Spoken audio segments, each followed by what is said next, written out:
So, good evening. So I'd like to welcome you all to Seattle AWIS March program. My name is Retha Weeks, and I am the Seattle AWIS Treasurer and a board member. So Seattle AWIS monthly programs are open to the public, members and non-members, women and men. And one of the reasons we keep our programs open is because we really believe in the importance of bringing people together to share ideas and to communicate and get acquainted with each other. So we welcome those of you who have joined us in person, and we also have people who are joining us virtually online. So one step toward getting a better understanding of our audience and for you to meet each other is to ask you a few questions so that you can identify with other people in the audience. So I'm going to ask some questions, and our panelists are in front, so they're going to turn around so they get a better idea of what the audience looks like. And we have people online, and I would say go to your gallery, raise your hand so you can see the answers to these questions. So first of all, how many people are AWIS members? We have a few. Okay. How many people work in or want to work in the computer tech field? Work in or want to work? Okay. How many people work or want to work in the life sciences? Well, that's interesting. How many people are currently looking for a job or expect to be looking for a job in the next 6 months? That's amazing. Okay. How many people have started a new job in the last 6 months? Okay. How many of you are hiring professionals, human resource All right, people, enjoy or your evening. talent We have a few more acquisition minutes people? to Okay, finish. our panelists could answer that. Oh my. And then my final question is, how many of you have experienced surprises in your last or previous hiring experiences? Surprises when you were doing hiring? Okay, a few. Okay, so that's a very interesting overview of our audience. So thank you for participating. My hope is that during the period before we started the program, I hope you had a chance to introduce yourself and meet some new people. There will be more time for chatting and more food afterwards. So please stick around and introduce yourself to someone new. Okay. So at this time, I want to introduce the Seattle AWIS Vice President, Ishel Hamdamir, and she's going to tell you a little bit about AWIS.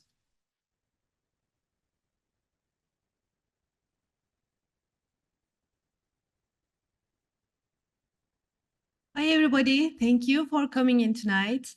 So National AWIS, my name is Ishel Hamdamir, and I have been serving as the Vice President of AWIS Seattle chapter.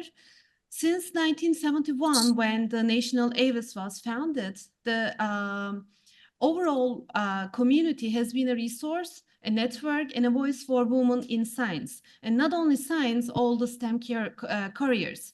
And the National AWIS has been expanding after 1971, and it has many, many branches all around USA. AWIS mission is basically it champions the interests of women in STEM areas across all disciplines and employment sectors. Basically, it is a positive system transformation that AWIS is trying to achieve. So in order to do this, it is providing a lot of varieties of programs. One of them is the development programs, just like the events that we are doing here, or volunteering or mentoring opportunities. In addition to that, advancement programs such as career fairs or any virtual job fairs and job postings and resume reviews are mainly done by the National AWIS and on an online basis, on an ongoing basis. Webinars, weekly newsletters, the magazine, AWIS magazine, with a lot of useful information is a way of encouragement is done on the National AWIS side. And recognition in the form of annual scholarships, grants, and awards are also the core reason why AWIS has been a very successful community around USA. Our mission as AWIS Seattle, as a branch which is founded in 1985, What we do is we create a broad, interdisciplinary, welcoming environment to advance the careers of women in STEM. And in order to do this, we have signature programs.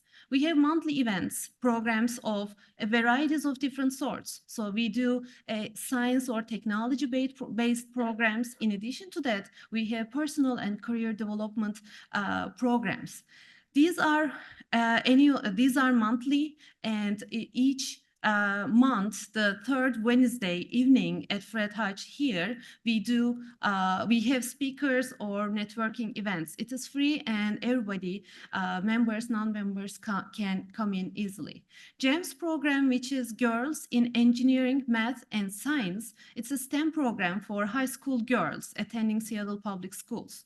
We are restarting this program in 2024 in a few months. We are getting ready for that, but it's a very beneficial program, especially for the girls who are willing to get a future education in any STEM areas. Mentoring, we have some mentors here who has joined us in the past, and it is a party of 5 to 7 women committed to meeting monthly to support one another. This is a very useful program, especially at different career levels, so that women can support each other and get more information or feedback or anything that is related to their basically career, any career levels. Scholarships open to women who are majoring in a STEM field and will be juniors or seniors at a 4-year college or university. And awards and Banque. Banque is one of our biggest events of the year, which is save the date, June 18th. It's a great program. We have award winners who are going to be coming in and give inspirational speeches. So as AWIS, we are always happy with new energy. If you have any time to volunteer with us, please, at a committee, you can work in an events committee, awards or Banque, scholarship, membership, mentor programs, GEMS, publicity, or website.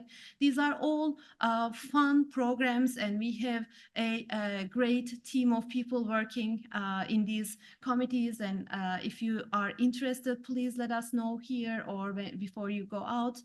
You can fund a scholarship, you can be a local or national member, and you can join our social media groups. Especially, we are very active in Instagram area. If you want to hear from us, if you want to, follow us, that would be great. If you need to contact us, this is our email information.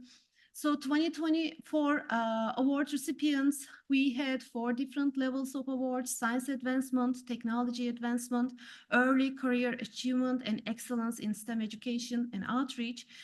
These award winners are going to be at our Banque in June. Please come over if you are interested in hearing their inspirational stories. So if you want to become a table sponsor for this Banque event, please let us know. It is a very fun event where a lot of a community of a lot of STEM people are getting together and sharing their stories. So now Rita is going to be giving more introduction about our speakers tonight. Thank you for coming in, and we look forward to chatting with you more at the end of the program.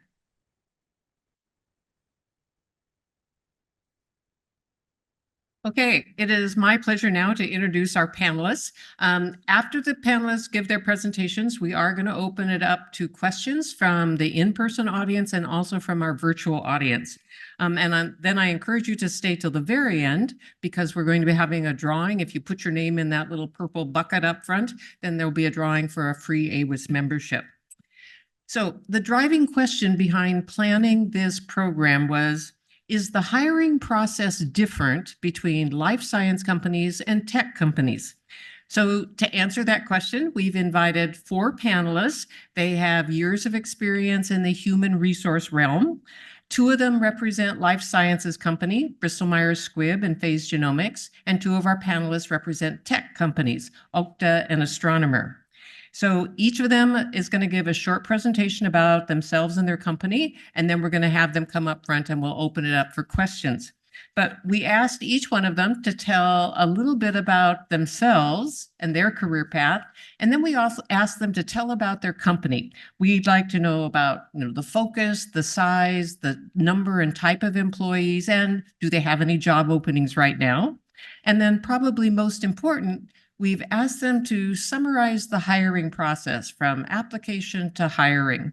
And from these presentations, we hope you'll gain an understanding about the hiring processes between life science and tech companies, but also between big and small companies.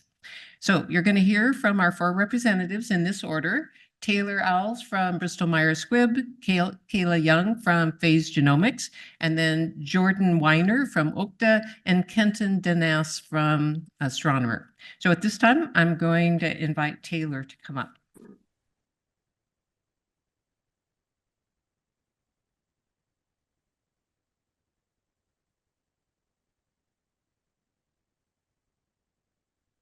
Hi, everyone. My name is Taylor. I am a senior manager of talent acquisition / recruitment at BMS.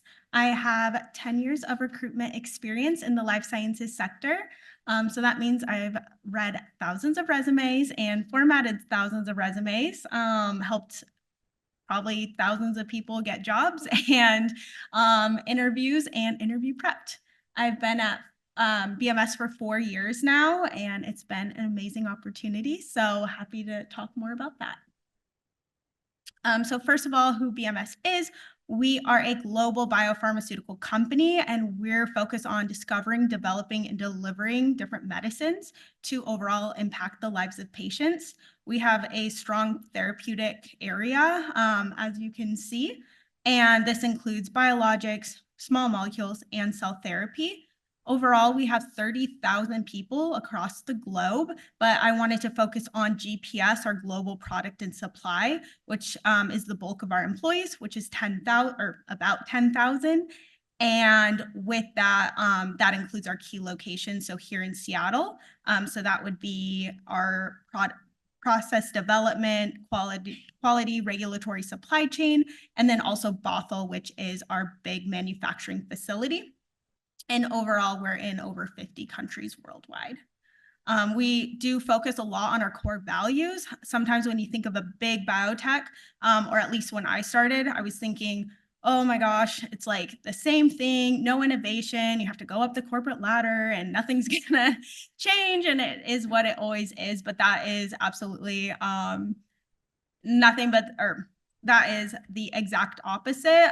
With our different drug platforms, I like to say that it feels like an innovative company or innovative groups backed by a large global organization.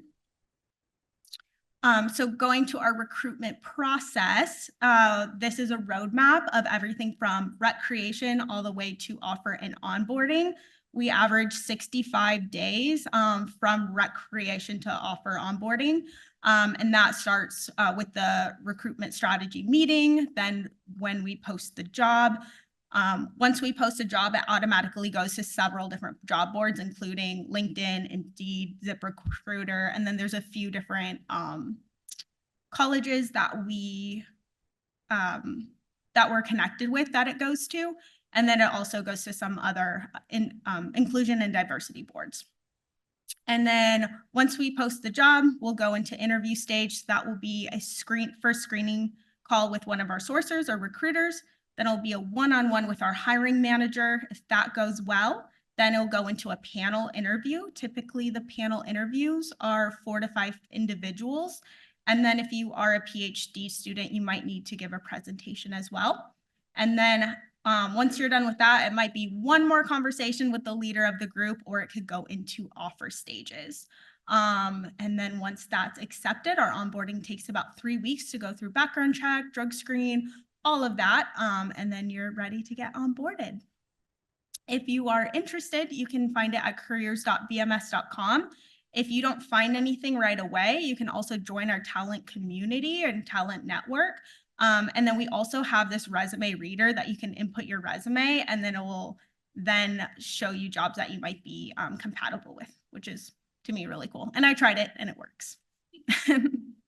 Moving on to total rewards and what we offer. So being a big company, I like to say that we have very competitive pay.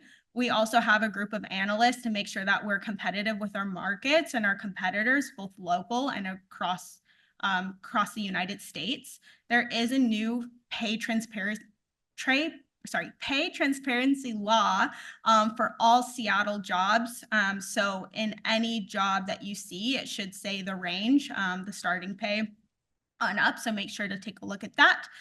We also offer, based on different locations, levels, and eligibility, different bonus, stocks, recognition awards, and then your retirement, healthcare.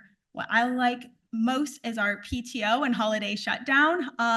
We have the week between Christmas and New Year's off, which is great. 50% work from home, summer hours, which everyone is off at noon. And then other areas include fitness programs, transportation allowance, tuition reimbursement, great mat and pat leave, and even pet insurance.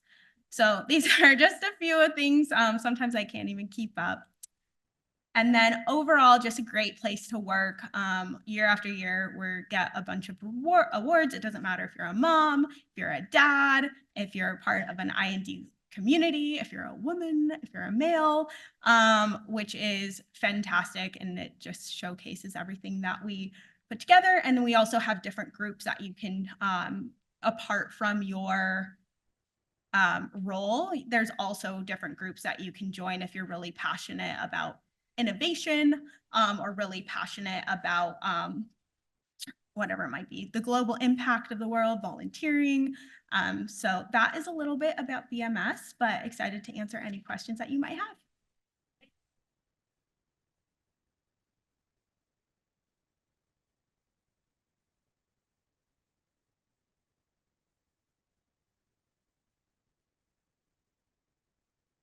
Okay, hi everyone. I'm Kayla Young. I'm the Chief Operating Officer at Phase Genomics. Thank you for having me here today. So quickly, very much following Taylor's direction of slides, this is just quickly going over my background. I want to point out I am a trained scientist.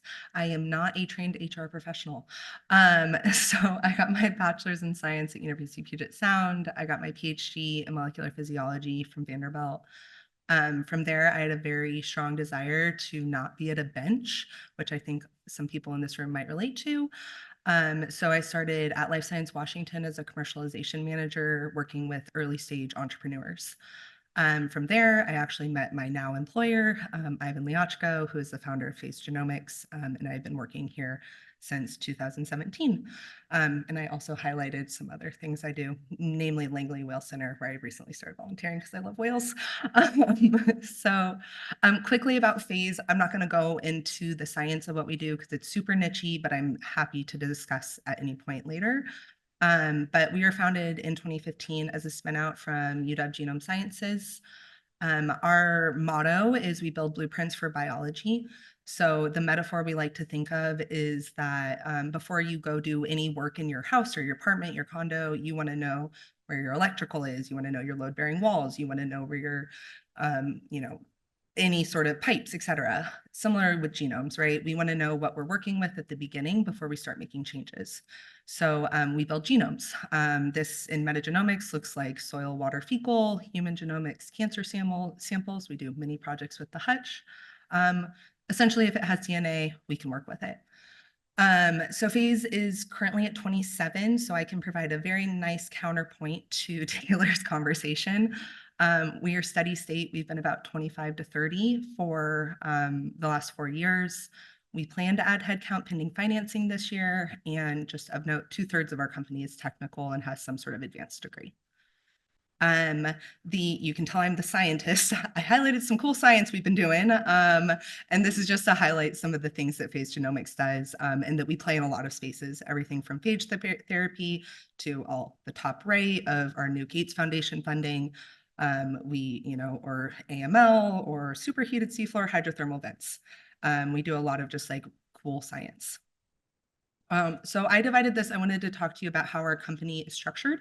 So we look at Phase as being divided into 2 groups. We have our operations side, which I run, and then the R&D side. And then these are the types of roles that live in under those sides. So I like to think of my side of the company, we keep the company running. These are our project managers. These are our bioinformaticians who are making things run more efficiently, our marketing people, our accountants, our grant administrators. And this little blue box are all the different consultants we deal with. Obviously very different than BMS. And then on the other side is our R&D side of the company. We are mostly grant funded, which is different than most, biotech companies really in the country, but also Seattle. And this side, you'll find our research scientists, our software engineers, our data scientists, our computational biologists. These are people that are working on whatever those NIH grants or Gates Foundation grants are. So this is our process. I broke it into 4 sections to chat real quick. And I want to just point out, I like jokingly said, I'm not a trained HR professional, but I am a scientist. And I like to think of our hiring process as like it was, I needed a baseline. I just look at it as it's a science. I'm a scientist, it's an experiment, and we need things controlled. We need to have metrics. We need to have things we can measure against. It's the same idea and framework. It's just dealing with hiring versus mouse biology. So the pre-process, this is, and I thought this might be helpful of like, how do you get into a small biotech, right? Internally, we approve our job descriptions with the hiring manager. Then this goes to our HR consultants. We don't actually have internal HR. We have a group of consultants we work with. They review that for language and compliance. As Taylor pointed out, you now are required to have salary ranges. We also want to be clear that we don't have any biased language in our job descriptions. And then on those, we include all our benefits as well. Once we post that, typically to LinkedIn, as well as other trade-specific organizations pending the role. So this is everything from GeekWire to Life Science Washington to GenomeWeb to SACNIS to Association of Black Microbiologists to, whatever the appropriate trade groups are, we try and find them. I receive those. I screen out all obvious no's. And what is an obvious no, you ask? Right, so the job description says, I need a senior data scientist who has a PhD and 4 to 6 years experience. And I get the resume of the undergrad who has not yet graduated and has no experience whatsoever. We're not hiring them for that role. So we get rid of them. At that point, we're left with some set of resumes that I then send to HR, and we blind everything. We have a very, very strict blinding policy at Phase. This is university, this is names, addresses, email addresses, anything that could like insert any amount of bias, we blind. I give those then to our hiring manager who has yet to see any of them. They stack rank them. And then we get to the actual interview. So at the point that those have been stacked ranked, we do a one-on-one screen with our HR consultant. And whoever comes out on the other side of that is who goes through the rest of the interview process. We like to keep this to 3 to 4 interviews over the course of 2 weeks. I think this is a really good counterpoint to a large company. We can move that fast because we're small. We are very clear on informing candidates of what that schedule is. I understand as a job searcher, it's a lot of work. Like you're doing a lot of work out there. You have to do a lot of work to do resumes and cover letters and interviews and projects and coding problems. And we want to be clear. So we schedule everything. We tell you when the deadlines are. We tell you when the decision will be made so that you're not being strung along. We really value the people who are valuing us as a company. There are technical presentations where appropriate, just depends on the role. And then at the end, we do, the offer. We use a tool called Carta Total Compensation, and that sets us against our peer group companies based on location as well as size. And so those bands are set within that tool. So it makes negotiation around the offer very easy because we have a very large data set of information that we pay for because we don't have internal people to do this. And then we extend our full compensation package. And like I said, that's about a 2-week process from HR screen to offer being extended. We support all types of positions depending on the role, and at this point have had no layoffs, which we are thankful for. So thank you to AWIS for inviting me, and I look forward to answering questions on what I imagine will come up from this slide. So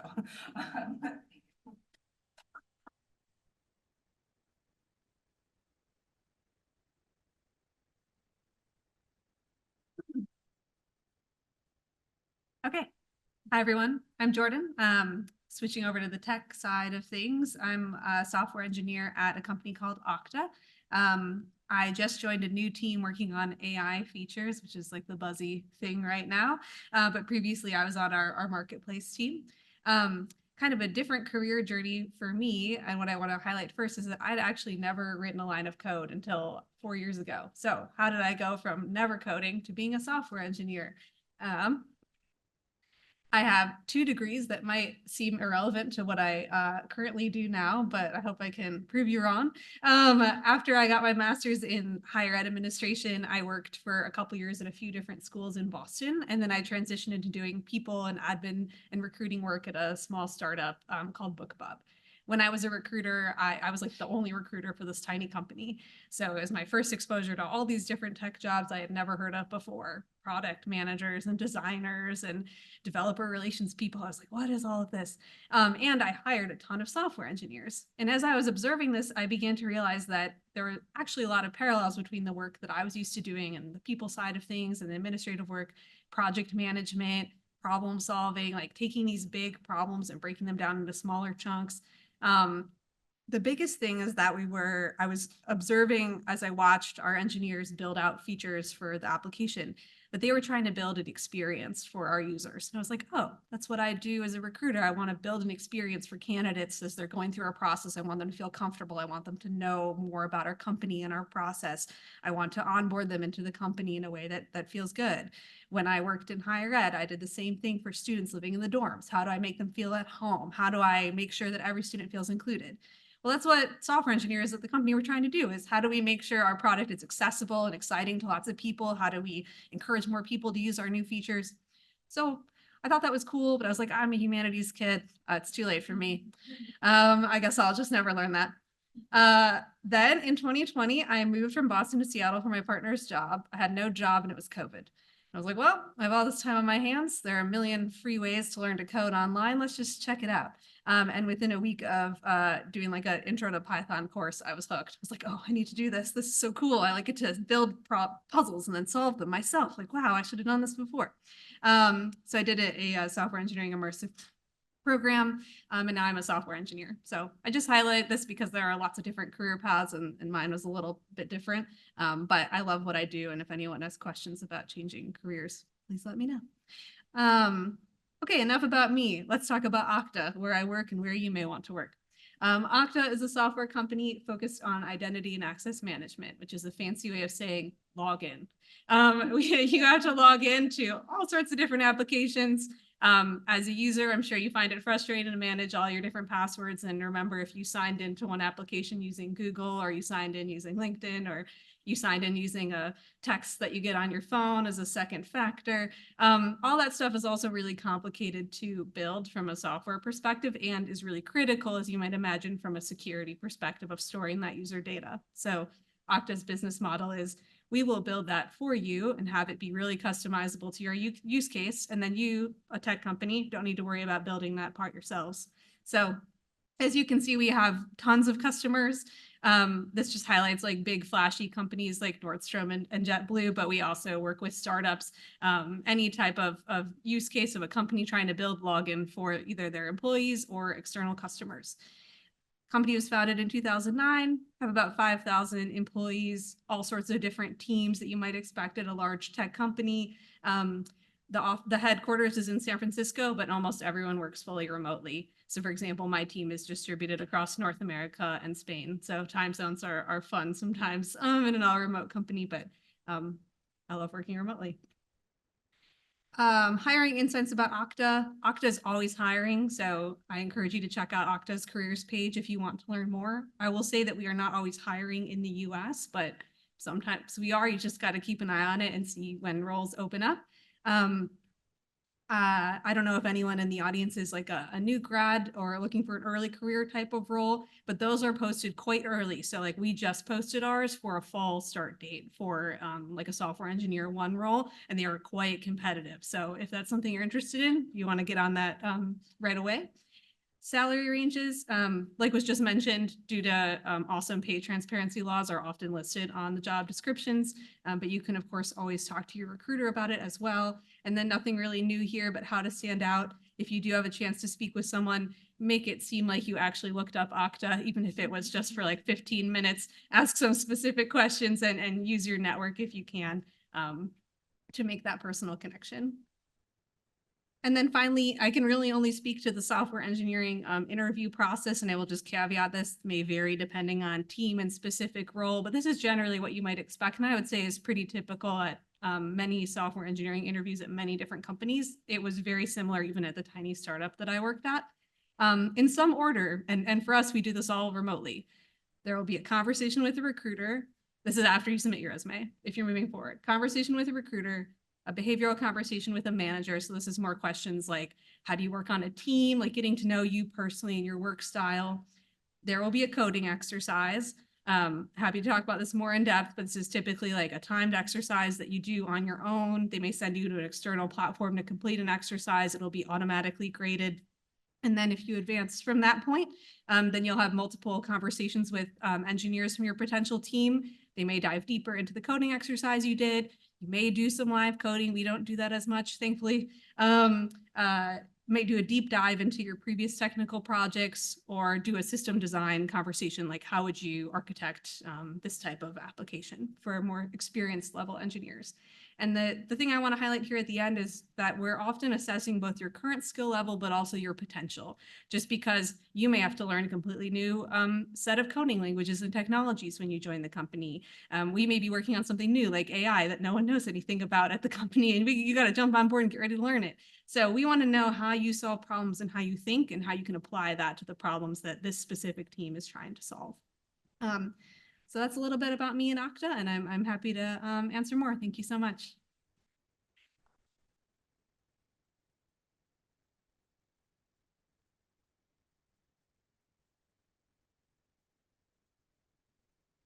Okay, hi everybody. I'm Kenton Danis. Thanks to AWIS for having me. It's great to be here. So I'm also on the technical side. I manage a developer relations program at Astronomer, which I'll talk more about in a minute.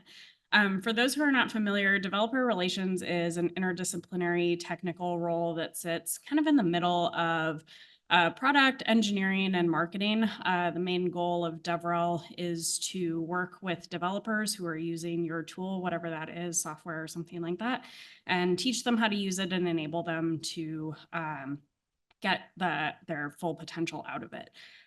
So it's really fun. Like most people in DevRel, I did not start out there, but I do have a technical background and have worked in data for most of my career. I started off as an analyst at an environmental nonprofit doing climate work, and then went back to school and did my master's in data science at UW. I worked briefly as a data scientist at a different nonprofit in global health before moving into data engineering, which kind of led me to Astronomer, where I started as a field engineer and then grew into the DevRel role kind of as we scaled out. So a little bit about Astronomer. We are a B2B SaaS company. We manage an open source project called Apache Airflow, which is used for writing and running data pipelines. It's all written in Python. Again, it's open source. It's free for everybody to use. But we are the primary drivers behind development of the project. And then we offer a managed service for companies to use when they're trying to run Airflow at scale. So typically we're working with data engineers and data scientists, again, anybody who's looking to kind of move data around to different places for in the most simplest terms. So a little bit more kind of about Astronomer. We are a Series C startup, so we're around 220 employees now. So kind of in the middle, but on the smaller side of kind of the folks who have talked before. We were founded in 2017. I started at Astronomer in 2020 as employee 35. So we've grown quite rapidly since then. Again, we did our Series C in 2022. We, like many tech companies, have had kind of some ups and downs, especially for startups over the last couple of years. So we did do a few rounds of layoffs last year in 2023 and are now back on kind of a growth trajectory, albeit a more sort of modest one than we were prior to 2023. We are a software company first and foremost. So in terms of types of technical roles, we have primarily software engineers. But again, our customers are often data engineers and data scientists. So we have lots of those folks internally as well. And then kind of some more niche technical roles like developer advocates who work on teams like mine, along with a bunch of other roles that kind of keep the company going. So marketing, sales, field engineering, product, things like that. For work style, we are remote first, and we have been since before the pandemic. So about 75% of our employees are fully remote. We do have offices in New York and San Francisco, but most people, myself included, work wherever they're at. And typically in our hiring, we do not have location preference other than occasionally time zone. And then a little bit more about hiring. So I really wish that our hiring process was as straightforward as some of the others that have been described. I'm extremely envious of the Phase Genomics one in particular. I would say we suffer from kind of the startup chaos with hiring, and that the process is not always straightforward, and it varies a lot depending on which team you're working with. And kind of where we're at in our journey. But we do, at least for technical roles, follow generally this process where after a job is posted, we will have some sort of screen, or I should say HR or the hiring managers will review resumes initially. Sometimes HR steps in to help with that. Sometimes they can't, and it falls to the folks hiring to do that. Then we have a screening interview. That's usually with HR, but again, sometimes it might be with the team that's actually working with you. We have a small team, and how much we're hiring changes a lot, so it depends. Then we go through a technical screen, and this is a really important part of any of the technical roles that we do. This is all done remote. So again, most of the roles we're hiring for are remote. So this might be a live coding exercise or something similar to what Jordan described, where you're asked to code during a specific point in time, and then that's reviewed afterwards. It's also occasionally more of a take-home exam, and then there's a presentation of something afterwards. Generally, what we are looking with that, again, is not that you can solve some like esoteric problem with wonky logic with a clock going for like 5 minutes. We're just looking for kind of your technical background and how well you can think through a problem and solve it, and especially what you do if you don't know the answer right away. So we're pretty flexible in that. Usually from there, we go to some sort of team panel interview with the hiring team. If there was a take-home component to the technical screen, that would be like a presentation of that. Or for teams like mine, where there's a big kind of public-facing component to the work, usually we ask people to give some sort of presentation in that as they're talking to a group of the team. And then once we've kind of aligned on the role is a good fit, we move on to the offer process and comp negotiations, and that all gets kicked back to HR that manages that process. So again, it varies a lot, but we do have some roles currently open, and again, we're kind of back on that slower growth trajectory. So happy to answer any additional questions about that as we go through.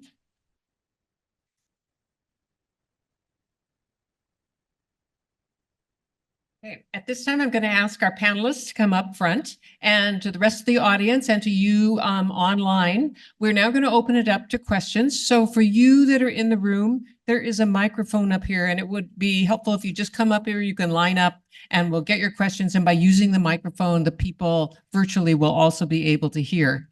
And so at this point, again, you are welcome to ask a question to a single panelist or a question that you would like all of them to answer. So I am open to questions if we have any. If not, I'm going to ask the first question to all of them. And my question is, what's the biggest mistake you've ever seen in an interviewing process? Okay. And you may have to turn on your microphone there, but biggest mistake. I can start with that one. Definitely this is like maybe more relevant for developer relations, which is a little more of a niche topic, but definitely the biggest mistake I've seen is not reading the job description or really taking the time to understand what the role is. I would say roles vary in terms of what they're called, and that can be super frustrating as somebody who's looking for a job. However, I do feel like most of them are Googleable. And so coming in with some understanding of what you're going to be asked to do in the role and an answer as to why you're even there in the first place, why you want that. I have done interviews where that was not the case. And that's definitely an immediate kind of no in my mind if somebody doesn't do that.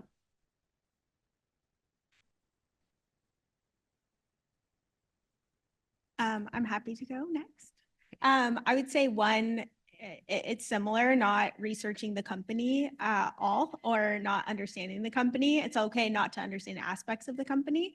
And then I think another one, I don't know if it's the biggest mistake, but it's when you're answering a question and you're just saying, I did this, I did this, I did this, and trying to take complete credit for an entire project.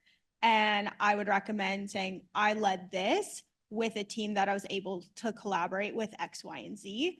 And that goes a long way. And I think one other thing is accountability. So a question that you'll probably hear is, tell me about a time that you made a mistake and how did you go about that? They would be looking for accountability. I'm sure you didn't burn the company down or anything. And if you can't think of something, or I've never made a mistake, it's probably not going to go over too well. And I will add on the not looking up the company before you walk into that interview. I hate that two of us have to say this, but I think you guys saw I interview everything from technical to non-technical jobs, and it happens far too often. And I think especially for any company that's important, but for our situation, we're a company of 27. I will straight up say I can't compete with Amazon salaries. What's really important to us is that we have people who are really passionate about the science we're doing. And if you can't come in telling me generally, I don't expect you to know what proximity ligation necessarily is on a niche level, but like you need to know what we do generally. You need to know that, that we just got Gates funding, or that we we have a lot of marketing materials. It's not hard. You research our company, you'll get a whole slew of Twitter, right? And so for us, it's really important that you're passionate about the science we're working on. And if you can't go as far to just research us and be able to tell me why you want to work at Phase, then I've cut off interviews because people are not able to answer that question. It's a critical hiring point for us. Yeah, I'll definitely third that as well. I've been at like recruiting fairs where people are just throwing resumes at me and I'm like, why are you interested in Okta? And they're like, I don't know, because you have a job open. I'm like, okay, you were standing in line for 20 minutes. Just Google us, just have something to say. So yeah, definitely demonstrating interest. And I think along with that, like think intentionally about if you have time to ask questions at the end of an interview, that's a great time to highlight your specific interests in the research that you did at the company versus just asking, what's your favorite thing about working at the company? That's a nice question too, but don't miss that opportunity to throw in, oh, I saw online that blah, blah, blah, you just got this funding, or that you just launched this new project and I'm interested in it. That's a great opportunity to kind of throw yourself in there. And then finally for technical interviews, this is easier said than done, but if you don't know what to do, try not to freeze up, try to really verbalize what you're thinking. Like I was mentioning earlier, really we're trying to get an insight into how you solve problems and how you think technically. So even if you're stumped, you're still thinking something, just talk through, okay, I don't know exactly what, but here's all the different approaches that I'm thinking. Like just keep verbalizing. I've often seen that go better than just completely freezing up in that type of situation. So audience, if you have any questions, please come up to the microphone.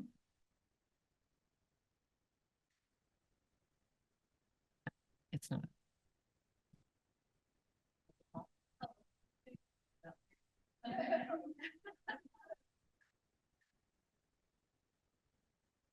Okay.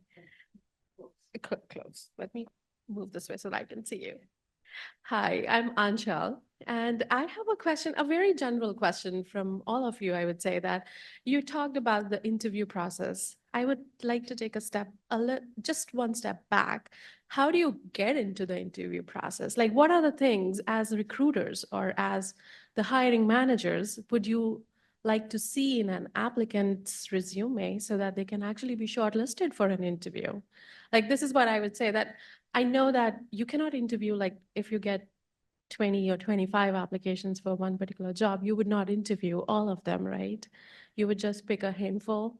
So what suggestions would you give us all who are trying to be in the job market at the moment so that our applications can stand out and at least we get an interview? Especially, I mean, I have applied for numerous positions at BMS, I would say, but it's hard to get an interview. So that's like something I would really like to know. Thank you. So, and I'm going to, if it's okay, I'm going to increase that question and say, not only is it what is in the resume, but how important is the cover letter? Okay, so from all of you.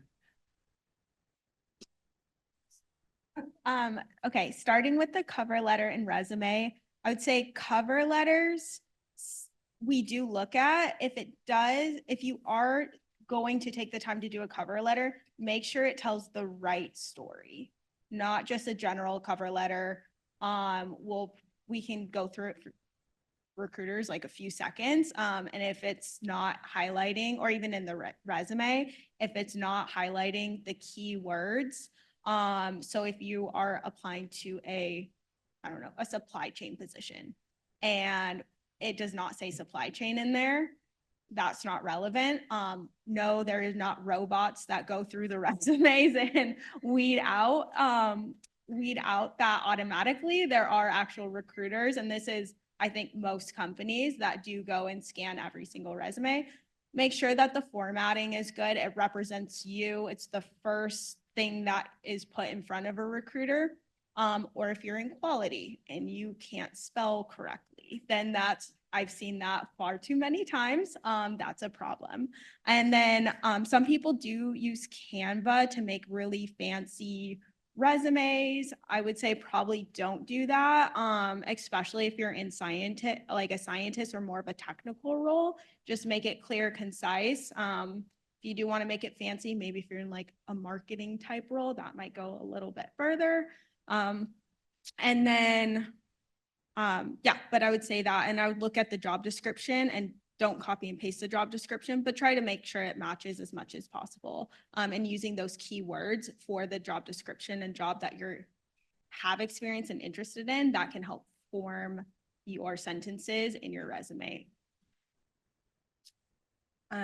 I will add to that. So in my process, I outlined, and like, again, I mentioned that we think of hiring as a science. And so, okay, so first off, we heavily blind. So like formatting is important, but also like we heavily blind everything. It's going to look like shit regardless.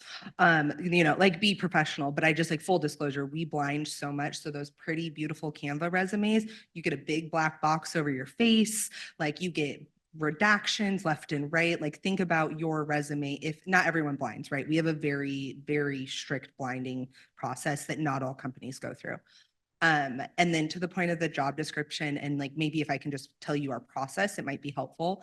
So when we write our job descriptions, and get them cleared, we then put together like a matrix list of like what skills do we need this person to have, and we weight those, right? So they need to, quality 1, quality 2, quality 3, they're weighted X amounts.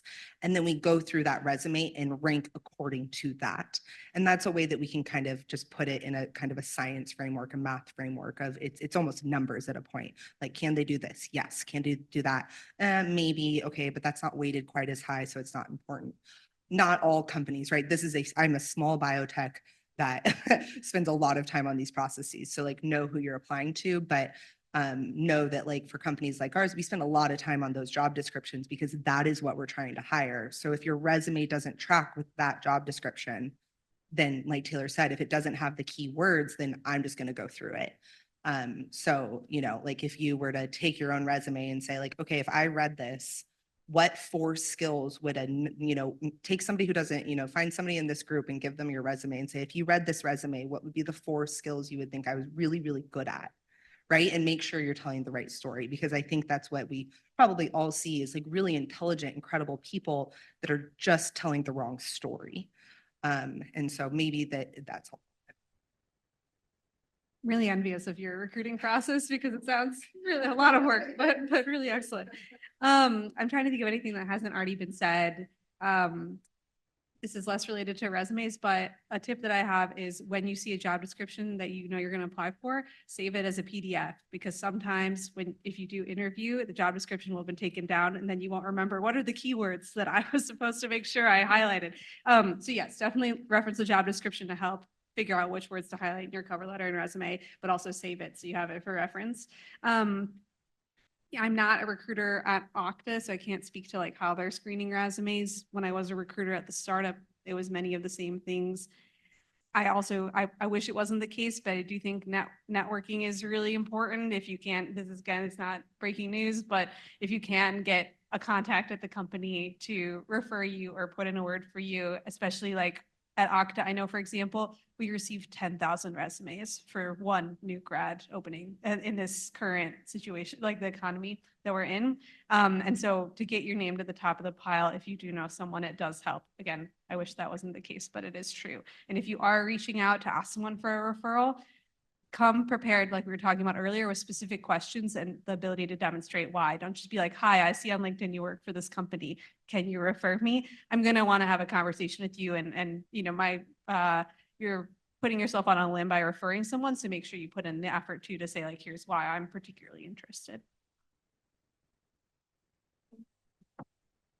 Yeah, I don't have too much to add to all of that, but I will second the networking. So I actually got my current job at Astronomer I met somebody at a tech meetup way back pre-COVID. I wasn't even looking for a new job at the time.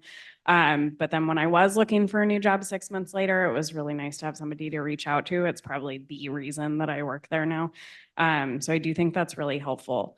Definitely customizing your resume and everything for the position is super helpful. The only thing I would add there is for, you know, teams like mine where I'm looking for a very interdisciplinary skill set where I need like a technical background, but I also need somebody who is good at writing and good at communicating or speaking in public and things like that. Sometimes I get resumes where they're not quite telling the right story, but they're sort of on the edge. And so I want to try and dig deeper. And that's when I will go look at like someone's LinkedIn profile, or if they have provided me any sort of portfolio of work that they've done before, especially if they've worked in DevRel or something like that. Those sort of things are helpful to see. So I do occasionally look at those things. So it's good to polish those up as well. Any other questions? Yeah.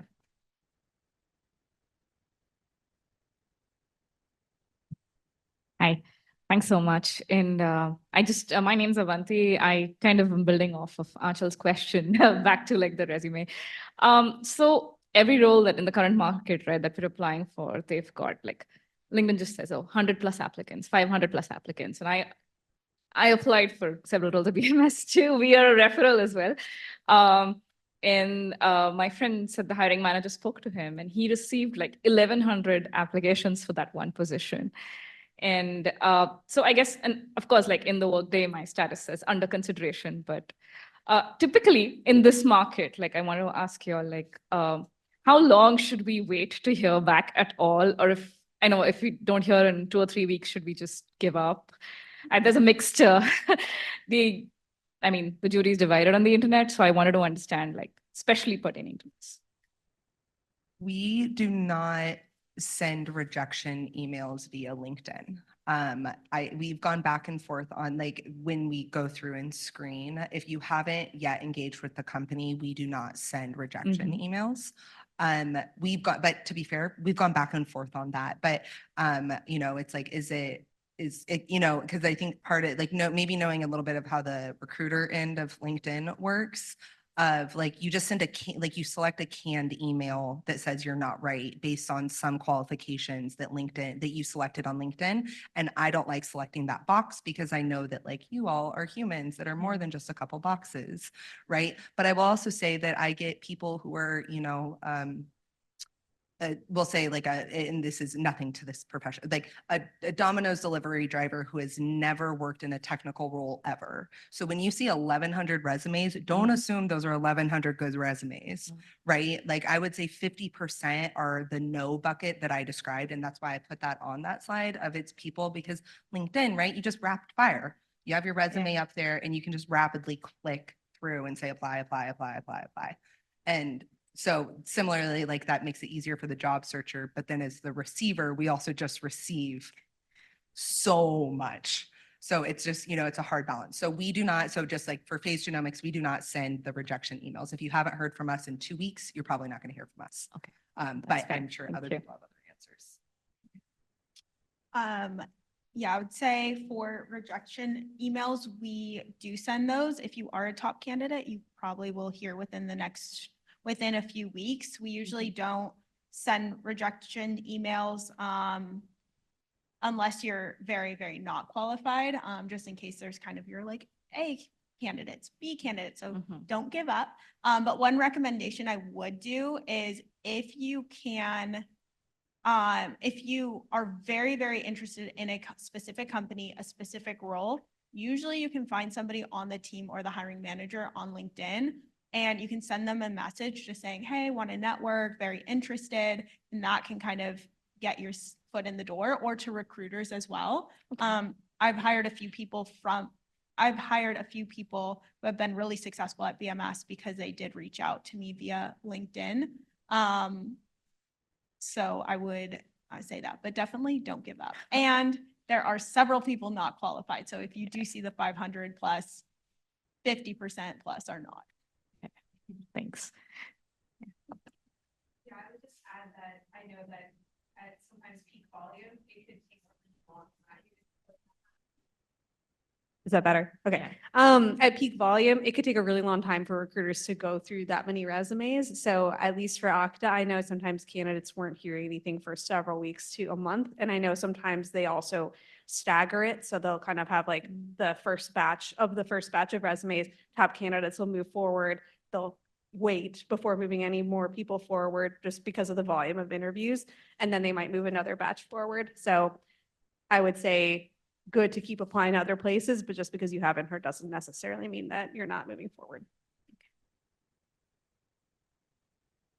Yeah, I would second all of that in our process because we're pretty small. We're typically getting back to people within a couple of weeks for that first round. But the other thing that I have seen happen more than a few times is that we'll get kind of that first group of candidates through and we'll take a few people all the way through to the end, and then none of them work out. And it might be because we had somebody we really wanted and then they took another job, or it might be just that they seemed great at the beginning and then we determined later down the line that they weren't a good fit. And then we're going to go back to the beginning and bring another group of candidates through. So that sort of thing happens. So like, I know it's frustrating to have to just sit around and wait and you don't really know what's going on, but there's just kind of a lot of different moving pieces that I think influence when you might finally get that email that's like a hard no. Thank you.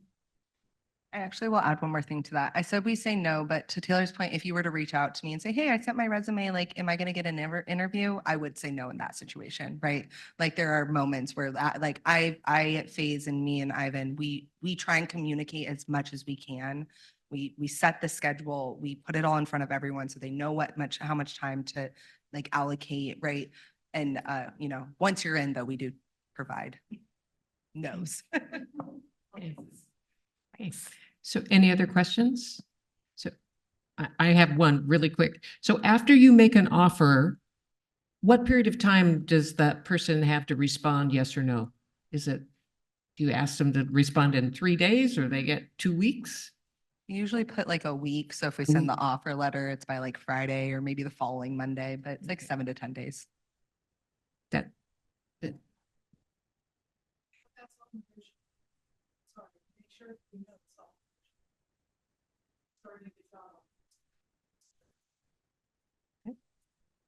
Yeah, I would say for us, just for an example, we hired somebody on my team last spring and she just happened to be on vacation when we sent the job offer and we did not expect her to respond while she was on vacation. So I think it's more a matter of just like make sure that you're communicating with the hiring manager. Like if we all of a sudden just didn't hear from you for like a week, that would be a really bad sign and we would be really concerned about that. But if you're saying like, hey, I'm in another interview process and I need a couple more days because I'm evaluating too, or I'm on vacation or whatever, like we totally understand that. And I would say anything within like a couple of weeks is very reasonable. Yeah, from the company perspective, the reason we even put a time on it is usually we have 1 or 2 candidates and we don't feel that it's fair to keep the other candidate hanging in there while we wait for you to look at it. So while negotiable, like there is a piece of us where we need to let our other candidates know, and we don't like telling our second place person no until our first person has said yes. So that is one of the reasons why we put the time. It's not necessarily to force you into a decision. It's to protect all the candidates in the pool. All right. Hello there. We've got a couple questions from online. The first one, and I don't know this term, so I'll be curious to hear. Does your company use top grading in their hiring process? And if they do they like it? Top grading? I actually don't know. Top grading in the hiring process? No? Okay. I'm actually not sure of this one. Let me give you the second question real quick. Do recruiters look at personal websites if they're listed on a resume, or should you count on trying to include everything just on your resume? It sounds like we touched on this a little bit earlier, where kind of additional material can be helpful, but to what extent is it helpful in kind of the life science and the tech roles? That would get blinded for us, so we wouldn't see it. I would say for us, I mentioned earlier, like there are cases where I would go looking for something like that, but they're intermittent. So I would not, if I were an applicant, I wouldn't rely on information in that getting in front of whoever the hiring manager is. Like your resume should be the thing that you expect them to see. I get asked a lot for software engineering, should I invest time in building a portfolio or like a personal projects website during my job search? I would say the bigger value of that is that it's keeping you coding and it's keeping your technical skills really fresh, and you're doing something that's like exciting and more fun than just sending out job applications. That'll help you if you move into more technical areas, but I don't know how much the hiring team is going to be actually looking at that. So if you personally find it valuable to invest time in that, for sure do it. But yeah, don't expect that it's going to be evaluated as part of the interview process. And I would put anything, or if you want somebody to see your LinkedIn or your portfolios, I'd probably put it on your resume, not put it in a separate document. So then the hiring manager can just easily click that. Thank you very much. Okay. So any other questions from our audience? Yes. Hi, my name is Katrina. Oh, closer. Thanks so much for being here. I have 2 kind of divergent questions. One is about the LinkedIn profile.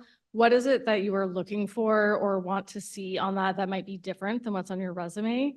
And then my second question is about contract positions and getting contacted by kind of independent recruiters. I'm not really sure what. And I was wondering if you could talk about that process, if you work with all of these recruiting companies, if there's some that are blacklisted. I've been contacted by about like 30 yesterday for like one role, and I'm like, I don't know, like how to navigate that, I guess. I will take that. I came from agency. So there are, I would say working with an agency recruiter for other roles, that's a great way into a company because they do the initial screening. They have the relationships with the hiring managers and the company. So definitely stay on their good side, because if it's not a good position or the right position for that, they're working with so many other local companies, and sometimes they know about positions before they're even posted. I'm not going to say any companies are blacklisted, but there are some agencies that are specialized in life sciences and in Seattle, and that they might be a little bit more boutique and niche. So maybe focus on those.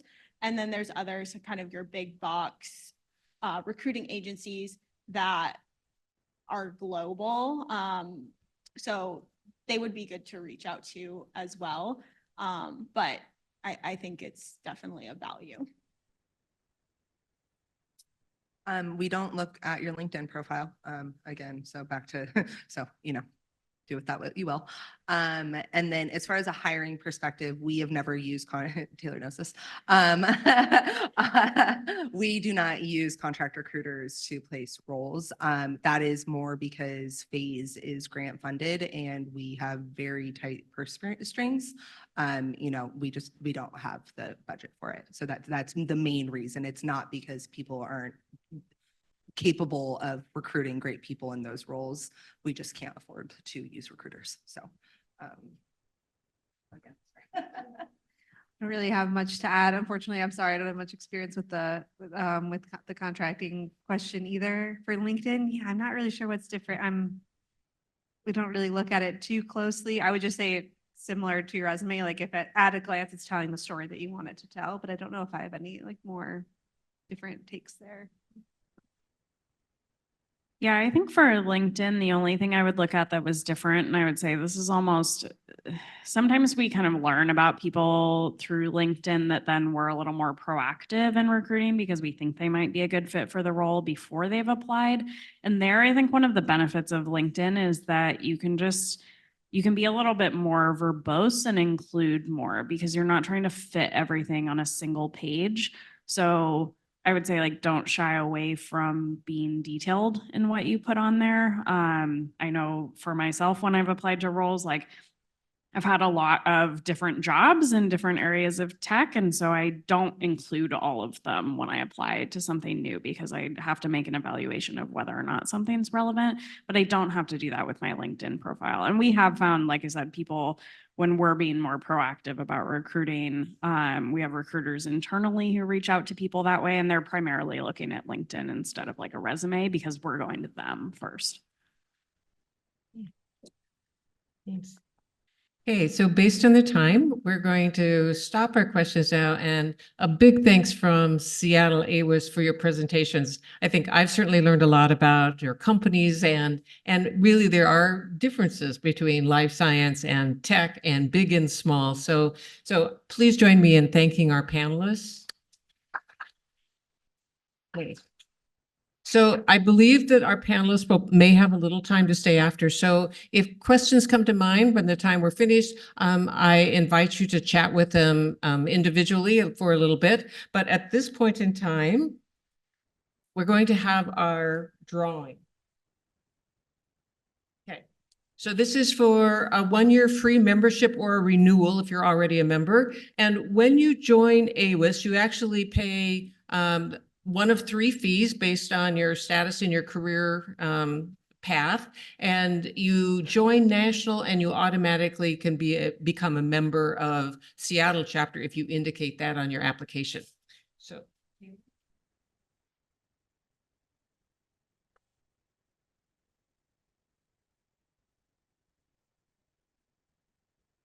Amanda Riley. Okay, see me afterwards. I'll get your email address.